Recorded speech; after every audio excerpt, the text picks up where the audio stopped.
계속 써도 돈이 쌓임 21화. 아휴, 진짜 쉬질 못해. 태풍이 휩쓸고 간 자리. 어찌저찌 살아남은 자들은 쉴 시간이 없었다. 간신히 호흡기만 달았을 뿐 과거의 영광으로 돌아가기 위해서는 다시 처음부터 해야 하기 때문이다. 어쩌겠어. 다들 열심히 폐지라도 주어야지. 어떻게든 수익을 봐야 할 거 아니야. 저번 달에도 니켈 때문에 마이너스였는데 이번에 또 이런 상황이 터졌으니 어쩔 수 없죠. 휴, 나도 프랍 트레이드 팀으로 가고 싶었는데 안 가기 잘했다. 우린 그래도 고정 월급을 따박따박 받잖아요. 그래, 내가 말했지. 환상 깨라고. 다들 프랍 트레이더가 돈을 왕창 버는 줄 아나 본데 그것도 결국 버는 놈만 버는 거야. 그래도 저 사람들 한 가지 위안이 되는 게 있다면 중국발 피해를 본 게 혼자가 아니라는 거죠. 저놈도 저쪽도 또 저기 있는 놈도 모두 다 같이 마이너스였다. 못난 놈들은 서로를 바라보기만 해도 즐겁다고 했던가? 거기서라도 트레이더들은 위안을 얻고 있었다. 그런데 7팀은 어떻게 하고 있어? 여전히 아무런 움직임이 없나? 네, 아직도 거래량이 하나도 없어요. 진짜 완전 얼음 그 자체예요. 지금 다들 폐지라도 줍는 심정으로 장에 뛰어들고 있다. 원래 하락장에는 트레이딩을 안 하는 게 낫다고는 하지만 이렇게 있다가는 다음 달도 성과급을 못 받는다. 프랍 트레이더는 월급이 아닌 성과급으로 먹고 사는 직업이지 않던가. 앉아서 가만히 손가락만 빨며 아사할 순 없기에 절박한 심정으로 거래를 하고 있는 것이었다. 당장 각 팀의 거래창만 봐도 얼마나 분주한지 알 수 있었다. 이런 상황 속에서 7팀은 혼자 여유로웠다. 지금 저기는 같은 부서에 있지만 완전히 다른 세상에 있다. 혼자 보물섬 위에서 휴양을 보내고 있달까? 이거 언제까지 들고 있으려는 거지? 트레이드 팀은 타 팀의 수익률이라든가 거래량, 포지션을 절대 알 수 없다. 그러나 리스크 관리팀은 모든 걸 알고 있다. 그들은 감시 체계이기 때문이다. 그래서 7팀이 어떤 종목을 들고 있는지 다 파악하고 있었다. 벌써 일주일이 넘었는데도 이걸 끝까지 안 팔고 버티네요. 나 같으면 2배만 올라도 눈 돌아가서 바로 팔았을 텐데. 그러니까 저 자리에 앉아있는 거겠지. 저 사람 내가 볼 땐 사람 아니야. 혼자 하락장에 베팅했던 것부터가 그냥 짐승이지. 리스크 관리팀이 가장 주시하고 있는 팀은 바로 7팀이었다. 혼자 뜬금없이 하락장에 베팅했을 때부터 버블이 터져버린 뒤에도 끝까지 물량을 풀지 않고 있는 것을 보며 이제 리스크팀이 당사자들보다 더 떨렸다. 아, 진짜 내가 다 쫄리네. 근데 당분간은 안 팔지 않을까요? 그래, 지금 중국 증시가 나아질 기미를 안 보이고 있는데 아마 계속 갖고 있으려 하겠지. 트레이더들이 무리해서 투자하는 걸 감시해야 하는데 리스크 관리팀 직원들은 모두 7팀 거래창에만 시선을 집중하고 있었다. 다들 일 안 해? 보다 못한 김상건 과장이 주의를 줬다. 지금 트레이더들 눈 돌아가서 막 던지고 있잖아. 더 잃지 않게 우리가 막아야지. 어차피 7팀은 움직이지도 않고 있는데 다들 할 일이나 해. 7팀 거래창은 전부 닫아. 네. 과장의 지시에 직원들은 아쉬운 마음으로 거래창을 닫으려 할 때였다. 또 뭐야? 과장님 움직입니다. 움직여요. 뭐? 7팀이 물량을 전부 던지고 있어요. 김상건 과장은 눈썹 휘날리게 자리로 뛰어갔다. 기다려왔던 이 순간을 단 한순간도 놓치지 않기 위함이었다. 탁탁탁, 딸깍, 딸깍. 오랜만에 키보드와 마우스 광클 소리가 울리고 있는 것만 같다. 정진우 팀장의 갑작스러운 매도 지시에 팀원들은 들고 있던 모든 걸 처분하고 있었다. 물론 아마추어처럼 들고 있는 것을 한꺼번에 던지지 않았다. 그랬다가는 가격이 한 번에 바닥을 찍어버릴 수도 있기 때문. 그래서 물량을 나누어 매도를 진행했다. 근데 이거 맞겠죠? 그러게요. 오늘만 버텨도 가격이 더 오를 것 같은데. 오늘 팀장의 지시는 확고했다. 전량 매도. 절반을 팔고 추이를 보는 게 아니라 말 그대로 전부 팔아버리라고 했다. 그 지시를 따르고는 있으나 정말 이게 맞는 건가? 싶은 생각이 드는 건 어쩔 수 없는 일이었다. 하지만 그런 의심을 들 때마다 서 과장에게서 쓴소리가 날아왔다. 내가 말했지. 감히 의심하지 말라고. 하지만 과장님, 지금 당장 추이만 봐도 더 올라가면 올라갔지 절대 떨어질 것 같지가 않은데요. 그래서 넌 팀장님처럼 수익률 낼 수 있어? 모두가 상승장에 베팅을 걸었을 때 혼자 하락장에 베팅을 거신 분이야. 넌 그렇게 할 수 있냐고. 아니요. 그건 심장이 2개 있어도 못할 짓이었다. 그렇기에 정진호 팀장은 이들 눈에 사람이 아닌 것 같았다. 보통 사람이라면 며칠 동안 홀딩을 하면서 지금이라도 처분을 해야 하나 엄청 고민을 하다 결국 버블이 터지기 전에 압박감을 이기지 못하고 다 팔아버렸을 텐데 말이다. 솔직히 나도 팀장님의 판단이 이해가 가는 건 아니야. 하지만 저분은 우리랑 시야가 달라. 우리는 1만 볼 때 저분은 10을 보고 판단하시는 거지. 진정한 투자 고수는 안목이 다르다고 했던가. 하지만 사실 프랍 트레이딩을 좀 해보면 알게 되는 불편한 진실이 하나 있다. 다들 안목이다 뭐다 떠들어대지만 결국 투자는 운빨이라는 것을 말이다.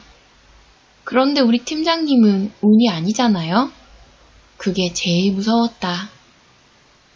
정진우 팀장의 판단은 언제나 운에 기반한 것이 아닌 감히 범인은 헤아릴 수 없는 어떠한 알고리즘에 의한 것이었다. 그래도 속은 후련하네요. 이걸 언제까지 들고 있는 건가 엄청 쫄렸었는데. 와, 제 평생 이렇게 많이 버는 건 처음 봐요. 그것도 고작 일주일 만에. 프랍 트레이더는 한 달 평균 수익이 5%, 하루에 1%만 벌어도 에이스 소리를 듣는 곳이다. 그런데 지금 이 수익률을 보라. 경이롭다. 그 말밖에 나오지 않았다. 500억으로 시작한 돈이 수천억으로 늘어났다. 그 짧은 시간에 말이다. 다들 자료 모아. 내가 팀장님에게 직접 보고 드리러 가게. 넵.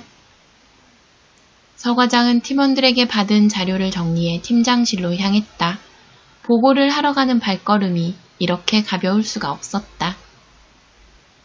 나는 싱글벙글 웃고 있는 서 과장님이 준 자료를 쭉 살펴보았다. 원래 저렇게 잘 웃으시는 분이었나? ETF가 좀 아쉽긴 했습니다. 아시다시피 중국 ETF 종류가 그리 많은 것도 아니었고요. 딱 증시가 하락하는 만큼만 수익을 낼 수 있는 거라서요. 하지만 우리가 숏을 친 곳과 풋옵션을 해놓은 곳에서 대박이 터졌습니다. 우리가 들고 있던 풋옵션 가격은 20배까지 상승했고 딱 거기서 전부 다 매도해버렸다. 사실 수익은 대부분 거기서 나왔다고 해도 과언이 아니었다. 그것도 참 아쉽죠. 저희가 메인으로 잡은 철강 쪽이 거래량 한계가 있어서요. 그래도 최대한 우겨 넣어 한 방을 터뜨렸다. 그렇게 ETF와 숏을 쳐놓은 것들을 전부 회수하여 한 곳에 다시 모아놓은 결과 무려 2,500억입니다, 팀장님. 서 과장의 목소리가 떨리고 있었다. 제가 올해 프랍 트레이딩 생활을 하면서 한 달에 30%를 번 적이 딱 한 번 있긴 합니다만 500%는 나 역시 처음 500억을 회사로 받았을 때만 하더라도 여기서 잃지 않고 덜도 말고 더도 말고 딱 반만 벌어도 대박이라고 생각했었다. 고생하셨어요, 과장님. 아휴, 아닙니다. 저는 팀장님이 시키는 대로만 했는데요, 뭘. 오히려 팀장님이 제일 고생하셨죠. 감사합니다, 팀장님.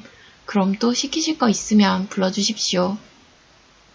과장님이 나가고 나서 나는 멍하니 화면을 쳐다보았다. 500억으로 투자하는 것도 현실성이 없었는데 그 돈이 몇 천억으로 불어나니 이젠 헛웃음만 나왔다. 팀장은 수익률의 30%를 받는다고 하셨었는데 거기에 팀 최대 실적을 올리게 되면 추가 10% 보너스까지 있다고 했다. 그럼 대체 얼마나 들어온다는 거야? 저번 월급으로 7억이 들어온 것도 여전히 믿기지가 않는데 그보다 훨씬 더 많은 돈이라니. 근데 진짜 조금만 더 버텨볼 걸 그랬나? 하지만 인간의 욕심은 끝이 없다고 했던가. 막상 이렇게 수익을 올려도 여기서 좀 더 버텼으면 더 벌지 않았을까라는 생각이 들고 있었다. 지표만 보면 아무리 봐도 매도 타이밍이 아닌 것 같은데. 열심히 투자 공부를 하고는 있다지만 아직은 부족한 내 눈으로 봐도 지금은 적절한 매도 타이밍이 아니었다. 심지어 가격이 더 오르고 있네. 진짜 좀 더 버텨볼 걸 그래. 거기까지. 나는 스멀스멀 올라오는 생각을 접으며 모니터도 꺼버렸다. 이미 다 팔고 끝낸 일. 후회하지 말자. 아, 근데 진짜 좀만 더 버텨볼 걸.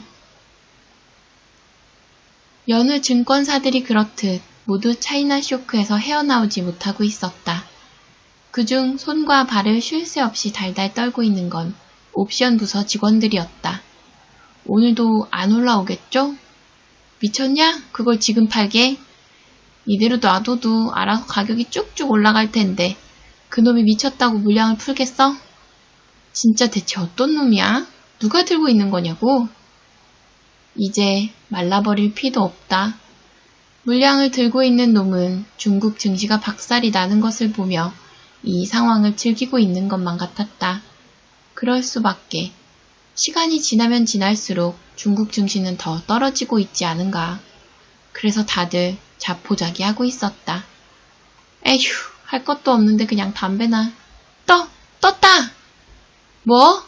지금 물량이 쏟아지고 있다고. 다들 빨리 담아. 얼른!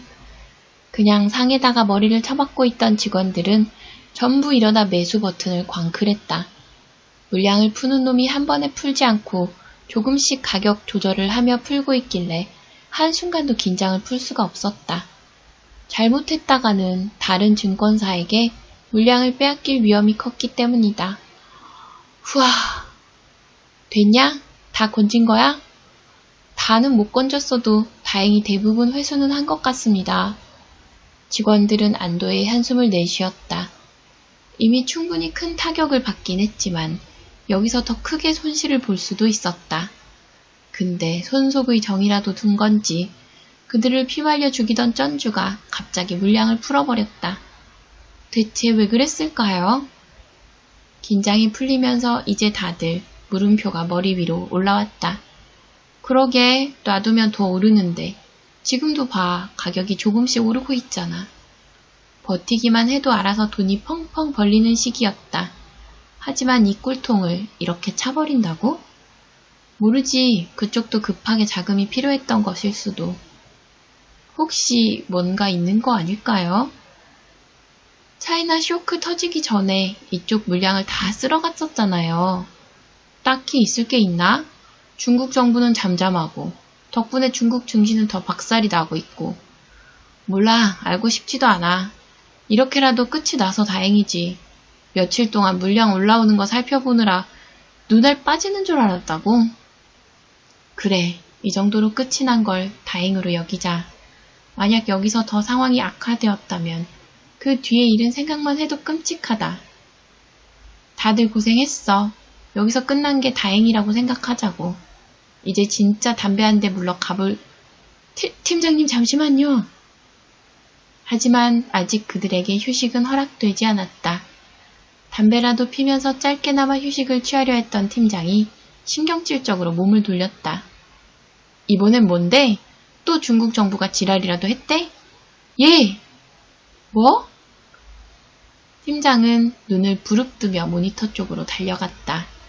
경제 뉴스 아나운서가 방금 들어온 속보를 말해주고 있었다. 중국 정부가 주식 매도 금지령을 내렸습니다. 5% 이상 지분을 보유하고 있는 대주주는 모든 매도 거래가 중지되며 IPO 역시 중단되었습니다. 또한 국가 펀드를 투입시켜 시장 안정화에 들어갔으며 금리 인하 및 대출 지급 준비율을 늘리겠다는 발표를. 주식 매도 금지령? 진짜 미친놈들 아니야? 이놈들이 또 무슨 짓을 하는 거야? 대주주 매도 금지령이라는 극단적인 규제 정책과 더불어 금리 인하와 국가 펀드 투입, 중국 정부가 드디어 정상화 작업에 들어간 것이었다. 이렇게 되면 중국 증시는 다시 반등할 여력이 생기게 된다. 문제는 옵션이었다. 이렇게 되면 우리가 최고점에서 회수했던 거 맞지? 네. 저 뉴스가 나가고 나서 벌써 가격이 2배나 떨어졌다. 여기서 얼마나 더 떨어질지 예측조차 되지가 않는다. 딱 10분만 버텼다면, 그랬다면 훨씬 더 싼 가격에 회수를 했을지도, 아니, 아예 회수할 필요가 없었을지도 모른다. 대체 누구야? 이쯤 되니 이제 정말 궁금해졌다. 대체 어떤 놈이 우리를 벗겨먹은 거냐고?